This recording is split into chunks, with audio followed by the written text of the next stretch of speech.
Patriarcas y Profetas, capítulo 57.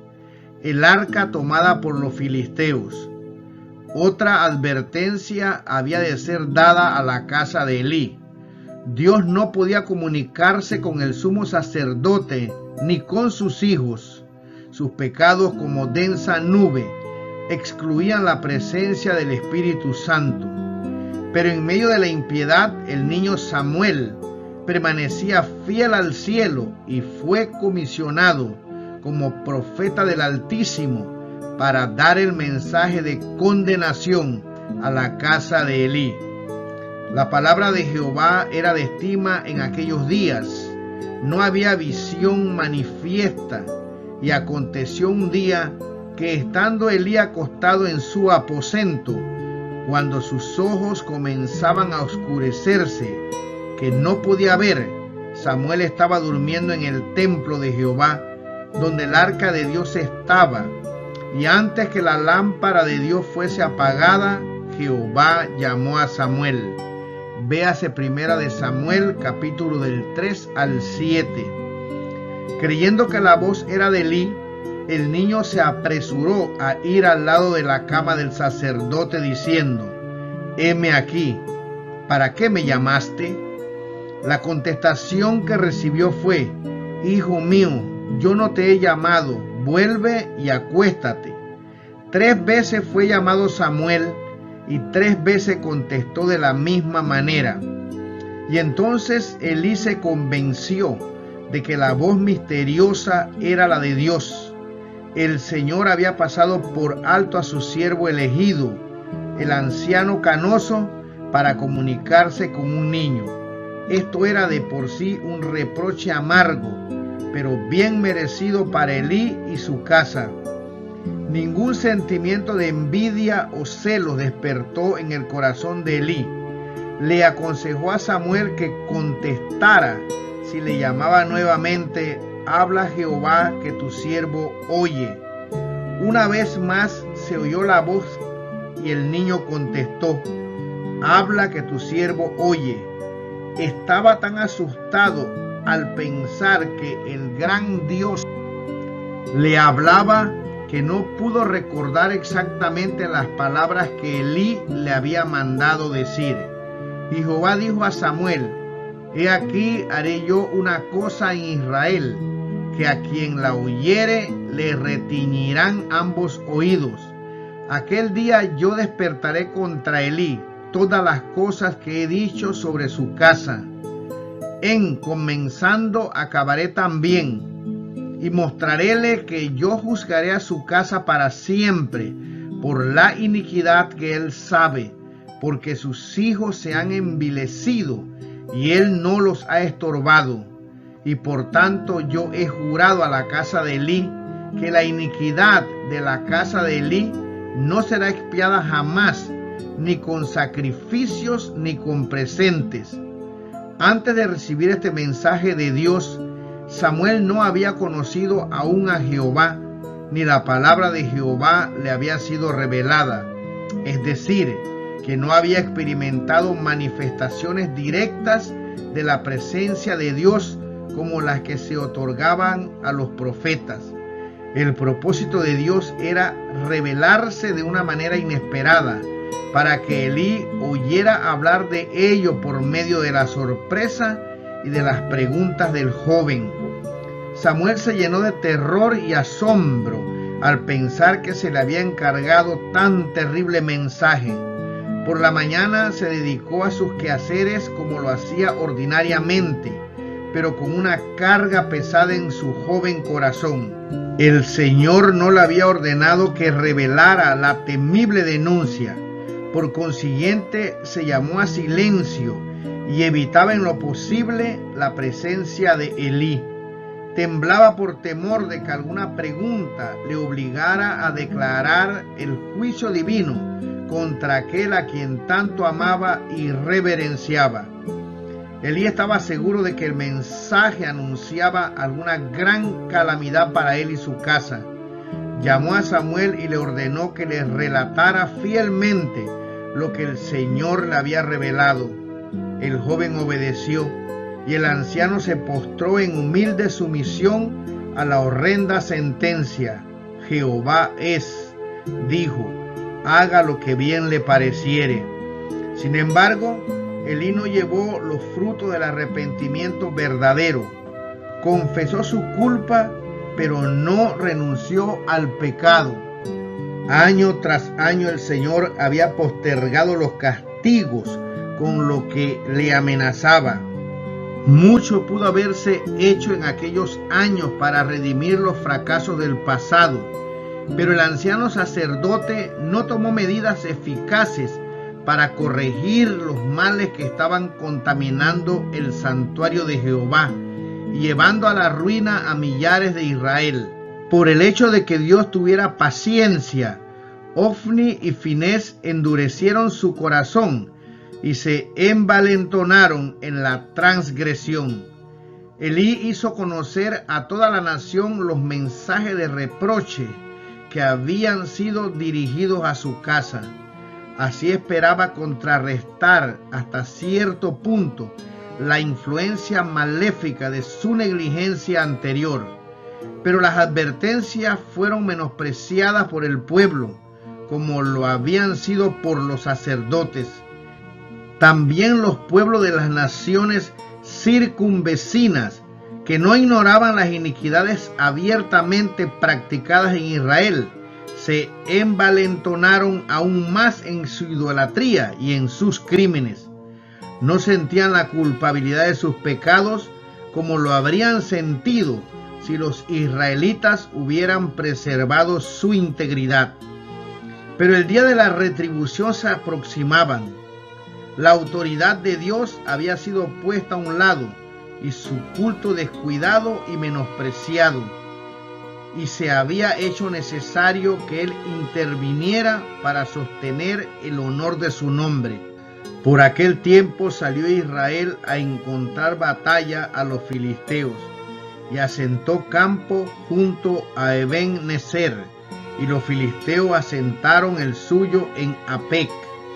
Esta expedición fue emprendida por los israelitas sin haber consultado previamente a Dios y sin que concurriera el sumo sacerdote ni profeta alguno. Y los filisteos presentaron la batalla a Israel, y trabándose el combate, Israel fue vencido de los filisteos, los cuales hirieron en la batalla por el campo como a 4,000 hombres. Cuando el ejército regresó a su campamento, quebrantado y descorazonado, los ancianos de Israel dijeron: ¿por qué no nos ha herido hoy Jehová delante de los filisteos? La nación estaba madura para los castigos de Dios, y sin embargo no podían ver ni comprender que sus propios pecados habían sido la causa de este terrible desastre, y dijeron: traigamos a nosotros de Silo el arca del pacto de Jehová, para que viniendo entre nosotros nos salve de las manos de nuestros enemigos. El Señor no había dado orden ni permiso de que el arca fuese llevada al ejército. No obstante, los israelitas se sintieron seguros de que la victoria sería suya y dejaron oír un gran grito cuando el arca fue traída al campamento por los hijos de Elí. Los filisteos consideraban el arca como el Dios de Israel. Atribuían a su poder todas las grandes obras que Jehová había hecho en beneficio de su pueblo. Cuando oyeron los gritos de regocijo lanzados al aproximarse el arca, dijeron: ¿qué voz de gran júbilo es esta en el campo de los hebreos? Y supieron que el arca de Jehová había venido al campo. Y los filisteos tuvieron miedo, porque decían: ha venido Dios al campo, ¡ay de nosotros! Pues antes de ahora no fue así, ¡ay de nosotros! ¿Quién nos librará de las manos de estos dioses fuertes? Estos son los dioses que hirieron a Egipto con toda plaga en el desierto. Esforzaos, oh filisteos, y sed hombres, porque no sirváis a los hebreos, como ellos os han servido a vosotros. Sed hombres y pelead. Los filisteos realizaron un asalto feroz que resultó en la derrota total de Israel y en una gran carnicería. 30,000 hombres quedaron muertos en el campo y el arca de Dios fue tomada. Los 2 hijos de Elí perecieron mientras luchaban por defenderla. Así quedó en las páginas de la historia un testimonio para todas las edades futuras, a saber, que la iniquidad del pueblo que profesa seguir a Dios no quedará impune. Cuanto mayor sea el conocimiento de la voluntad de Dios, tanto mayor será el pecado de los que la desprecien. Había caído sobre Israel la calamidad más horrorosa que pudo haberle ocurrido. El arca de Dios había sido tomada y estaba en posesión del enemigo. La gloria se había apartado ciertamente de Israel cuando fue quitado de su medio el símbolo de la presencia permanente de Jehová y su poder. Con esta sagrada arca iban asociadas las revelaciones más maravillosas de la verdad y el poder de Dios. En tiempos anteriores se habían logrado victorias milagrosas siempre que ella aparecía. La cubría la sombra de las alas de los querubines de oro y la gloria indecible de la Shekinah, símbolo visible del Dios Altísimo. Había descansado sobre ella en el lugar santísimo, pero ahora no había traído la victoria. No había sido una defensa en esta ocasión y había luto por doquiera en Israel. No habían comprendido que su fe era tan solo una fe nominal y que habían perdido su poder de prevalecer con Dios. La ley de Dios contenida en el arca era también un símbolo de la presencia, pero ellos habían escarnecido los mandamientos, habían despreciado sus exigencias y agraviado al Espíritu de Dios al punto de hacerle alejarse de entre ellos. Mientras el pueblo obedeció los santos preceptos, el Señor estuvo con él para obrar en beneficio mediante su infinito poder. Pero cuando miró al arca sin asociarla con Dios, ni honró su voluntad revelada obedeciendo a su ley, no le fue de más ayuda que un cofre cualquiera. Consideraba el arca como las naciones idólatras consideraban a sus dioses, como si ella poseyera en sí misma los elementos de poder y salvación. Violaba la ley que ella contenía, pues su misma adoración del arca lo llevó al formalismo, a la hipocresía y a la idolatría. Su pecado lo había separado de Dios y él no podía darle la victoria antes que se arrepintieran y abandonaran su iniquidad. No bastaba que el arca y el santuario estuviesen en medio de Israel. No bastaba que los sacerdotes ofrecieran sacrificios y que los del pueblo se llamaran los hijos de Dios. El Señor no escucha las peticiones de quienes albergan iniquidad en el corazón. Está escrito: el que aparta su oído para no oír la ley, su oración también será abominable. Proverbios 28, versículo 9. Cuando el ejército salió a librar batalla, Elí, ciego y anciano, se habían quedado en Silo. Con presentimientos perturbadores esperaban el resultado del conflicto, porque su corazón estaba temblando por causa del arca de Dios. Habiendo elegido un sitio fuera de la puerta del tabernáculo, se quedaba sentado a la vera del camino día tras día, esperando ansiosamente la llegada de algún mensajero del campo de batalla. Por último, un hombre de la tribu de Benjamín, que formaba parte del ejército, llegó subiendo deprisa por el camino que conducía a la ciudad, rotos sus vestidos y tierra sobre su cabeza. Pasó frente al anciano sentado a la vera del camino sin hacerle caso. Se apresuró a llegar a la ciudad y relató a multitudes anhelantes las noticias de la derrota y la pérdida. El ruido de los gemidos y las lamentaciones llegó a los oídos del que atalayaba al lado del tabernáculo. Fue llevado el mensajero a la presencia de Elí y le dijo: Israel huyó delante de los filisteos, y también fue hecha gran mortandad en el pueblo, y también tus hijos Ofni y Finés son muertos. Elí pudo aguantar todo esto, por terrible que fuera, pues lo había esperado. Pero cuando el mensajero agregó: y el arca de Dios fue tomada, una expresión de angustia indecible pasó por su semblante. La idea de que su pecado había deshonrado así a Dios y le había hecho retirar su presencia de Israel era más de lo que podía soportar. Perdió su fuerza, cayó y quebrósele la cerviz y murió.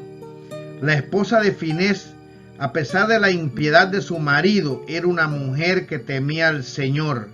La muerte de su suegro y de su marido, y sobre todo la terrible noticia de que el arca de Dios había sido tomada, le causaron la muerte.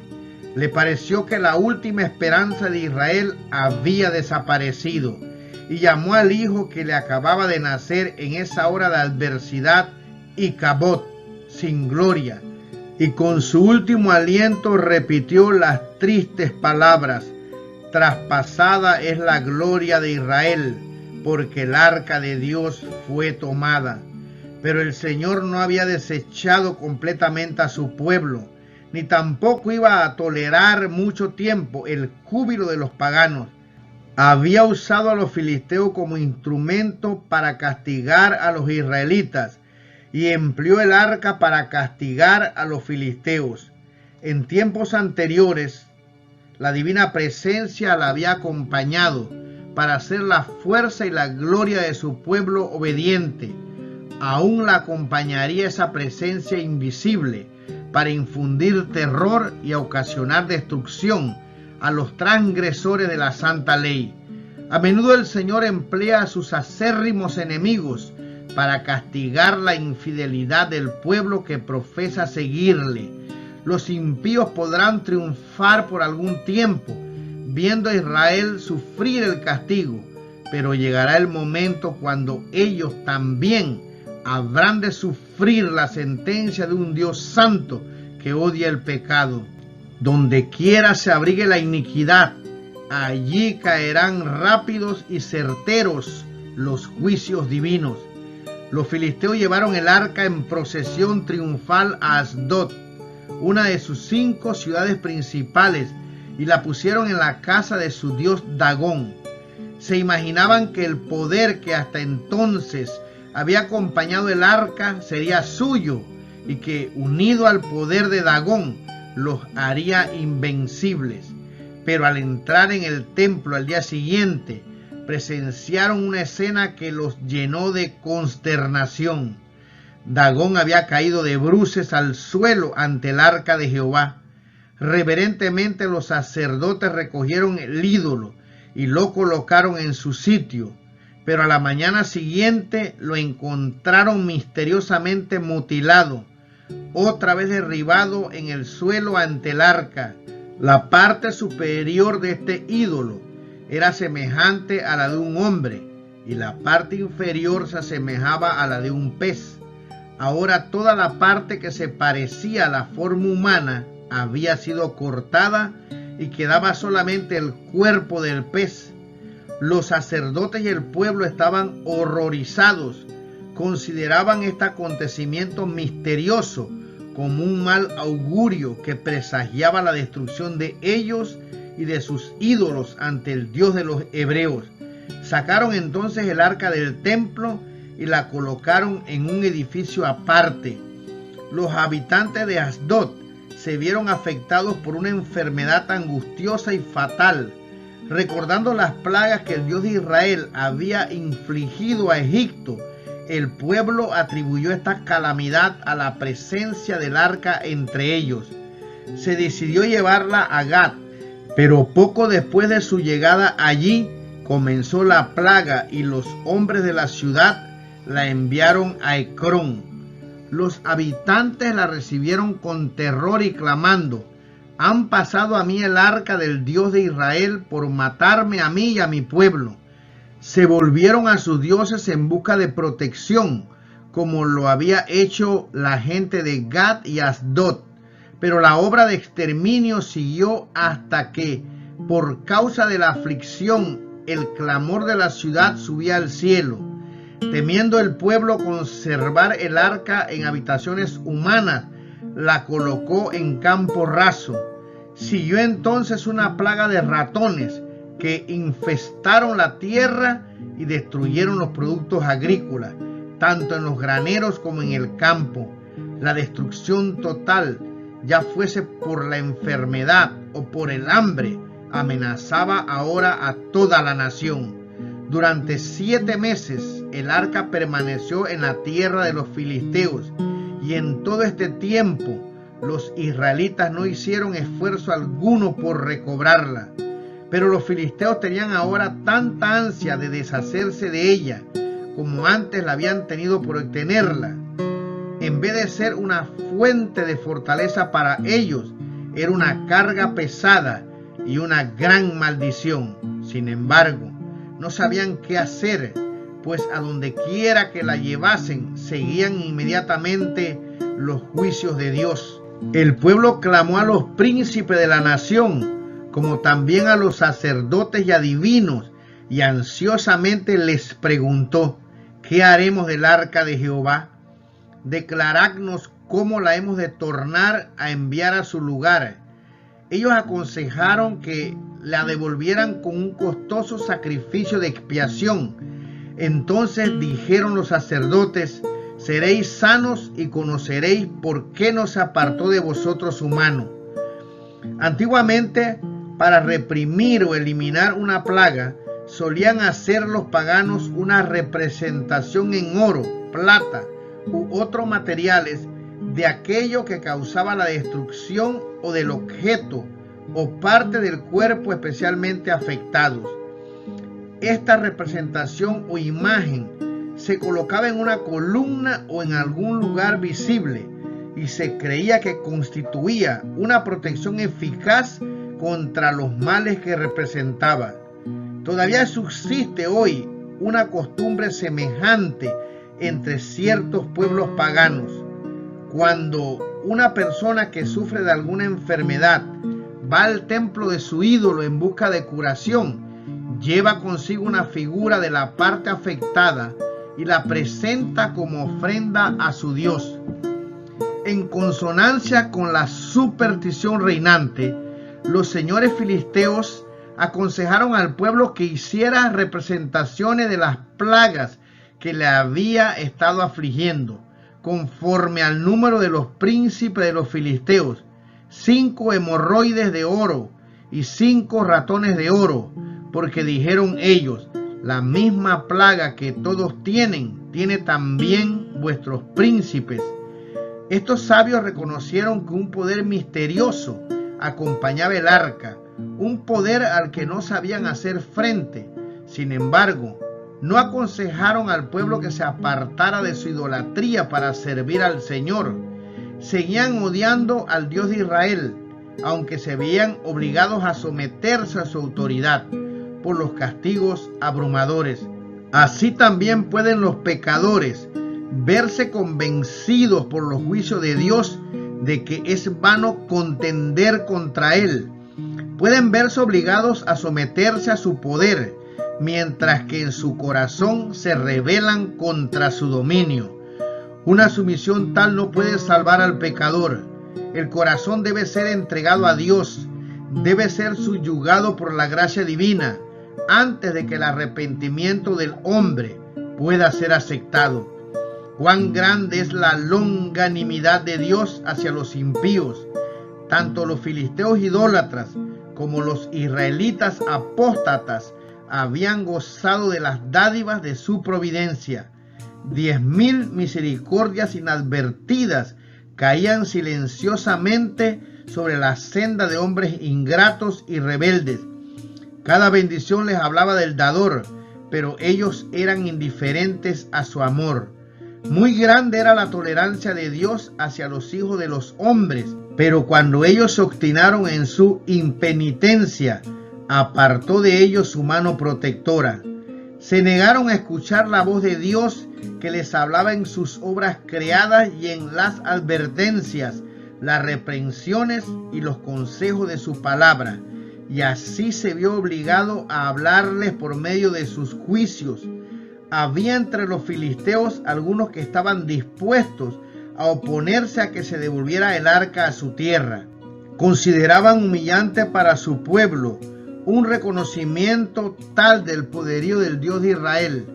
Pero los sacerdotes y adivinos advirtieron al pueblo que no imitara la testarudez de Faraón y de los egipcios y no trajera sobre sí calamidades aún mayores. Se propuso entonces un proyecto que pronto alcanzó el consentimiento de todos y enseguida se puso en práctica. El arca con la ofrenda de oro fue colocada en un carro nuevo a fin de evitarle todo peligro de contaminación. A este carro se uncieron 2 vacas cuyas cervices no habían llevado yugo. Los terneros de estas vacas se dejaron encerrados en casa y las vacas fueron dejadas libres para que fueran donde quisieran. Si el arca fuese así devuelta a los israelitas por el camino de Bet-Semes, la ciudad de levitas más cercana, ello sería para los filisteos una evidencia de que el Dios de Israel les había hecho a ellos este gran mal. Si no, dijeron, seremos ciertos que su mano no nos hirió, nos ha sido accidente. Al ser soltadas las vacas, se alejaron de sus crías y mugiendo tomaron el camino directo a Bet-Semes. Sin dirección humana alguna, los pacientes animales siguieron adelante. La presencia divina acompañaba el arca y ésta llegó con toda seguridad al sitio señalado. Era entonces el tiempo de la cosecha del trigo y los hombres de Bet-Semes estaban segando en el valle. Y alzando sus ojos vieron el arca y holgáronse cuando la vieron. Y el carro vino al campo de Josué Bet-Semita y paró allí, porque allí había una gran piedra. Y ellos cortaron la madera del carro y ofrecieron las vacas en holocaustos a Jehová. Los señores de los filisteos que habían seguido el arca hasta el término de Bet-Semes y habían presenciado el recibimiento que le habían hecho, regresaron ahora a Ecrón. La plaga había cesado y estaban convencidos que sus calamidades habían sido un juicio del Dios de Israel. Los hombres de Bet-Semes difundieron prestamente la noticia de que el arca estaba en su posesión y la gente de la tierra circundante acudió a dar la bienvenida al arca. Esta había sido colocada sobre la piedra que primero sirvió de altar y ante ella se ofrecieron al Señor otros sacrificios adicionales. Si los adoradores se hubieran arrepentido de sus pecados, la bendición de Dios los habría acompañado. Pero no estaban obedeciendo fielmente a su ley, y aunque se regocijaron por el regreso del arca como presagio de bien, no reconocían verdaderamente su santidad. En vez de preparar un sitio apropiado para recibirla, permitieron que permaneciera en el campo de la mies, mientras continuaban mirando la sagrada arca y hablando de la manera maravillosa en que les había sido devuelta, comenzaron a hacer conjeturas acerca de dónde residía su poder especial. Por último, vencidos por la curiosidad, quitaron los envoltorios de ella y se atrevieron a abrirla. A todo Israel se le había enseñado a considerar el arca con temor y reverencia. Cuando había que trasladarla de un lugar a otro, los levitas ni siquiera debían mirarla. Solamente una vez al año se le permitía al sumo sacerdote contemplar el arca de Dios. Hasta los filisteos paganos no se habían atrevido a quitarle los envoltorios. Ángeles celestiales invisibles la habían acompañado en todos sus viajes. La irreverente osadía de los betsemitas fue prestamente castigada. Muchos fueron heridos de muerte repentina. Este juicio no indujo a los sobrevivientes a arrepentirse de su pecado, sino solo a considerar el arca con temor supersticioso, ansiosos de deshacerse de su presencia y no atreviéndose, sin embargo, a trasladarla a otro sitio. Los betsemitas enviaron un mensaje a los habitantes de Kiriat Yarim para invitarlos a que se la llevaran.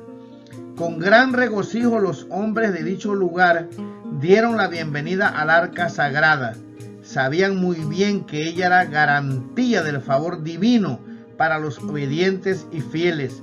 Con alegría solemne la condujeron a su ciudad y la pusieron en la casa de Abinadab, levita que habitaba allí. Este hombre designó a su hijo Eleazar para que se encargara de ella, y el arca permaneció allí muchos años.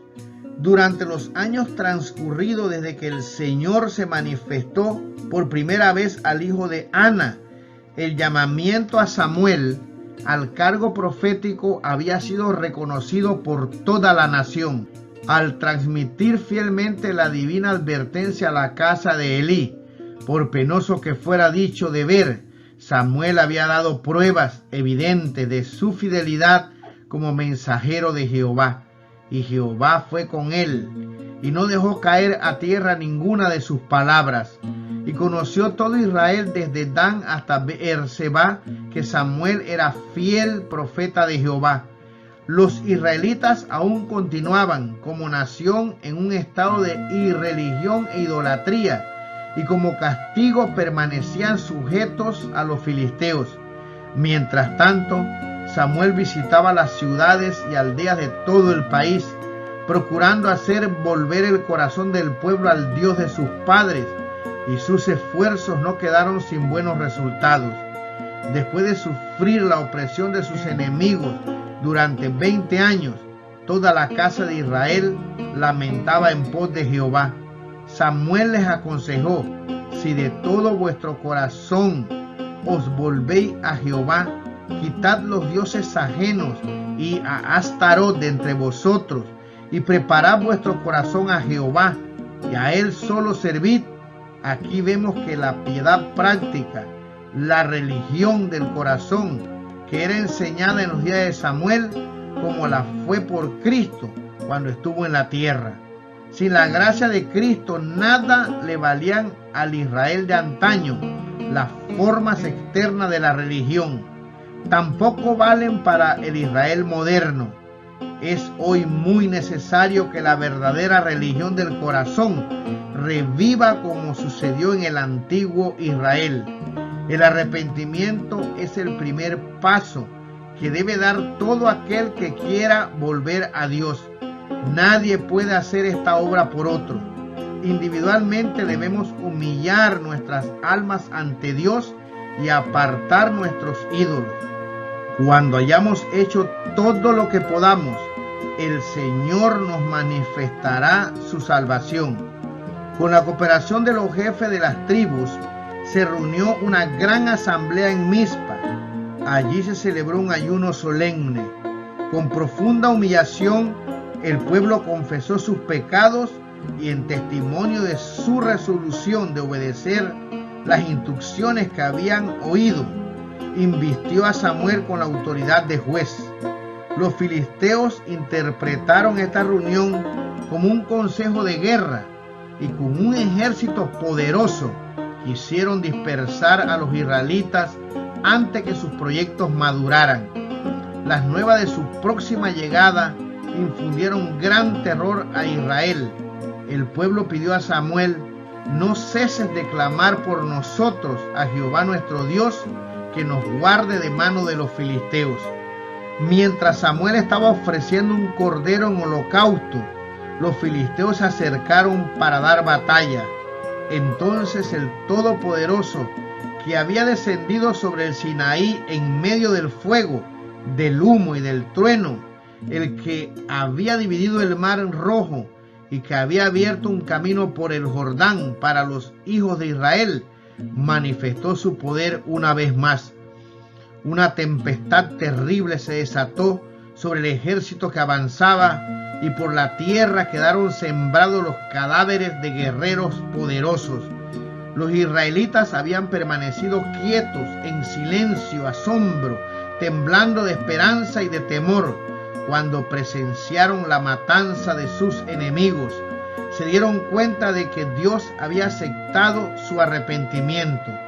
A pesar de que no estaban preparados para la batalla, se apoderaron de las armas de los filisteos muertos y persiguieron al ejército que huía hasta Bet-Car. Esta señalada victoria se obtuvo en el mismo campo donde 20 años antes las huestes filisteas habían derrotado a Israel, matando a los sacerdotes y tomando el arca de Dios. Para las naciones, así como para los individuos, el camino de la obediencia a Dios es el sendero de la seguridad y la felicidad, mientras que por otro lado, el de la transgresión conduce tan solo al desastre y la derrota. Los filisteos quedaron entonces tan completamente subyugados que entregaron las fortalezas que habían arrebatado a Israel y se abstuvieron de todo acto de hostilidad durante muchos años. Otras naciones siguieron este ejemplo y los israelitas gozaron de paz hasta el fin de la administración única de Samuel. Para que aquel acontecimiento no fuese olvidado, Samuel hizo erigir entre Mizpa y Sen una enorme peña como monumento recordativo. La llamó Ebenezer, piedra de ayuda, diciendo al pueblo: hasta aquí nos ayudó Jehová.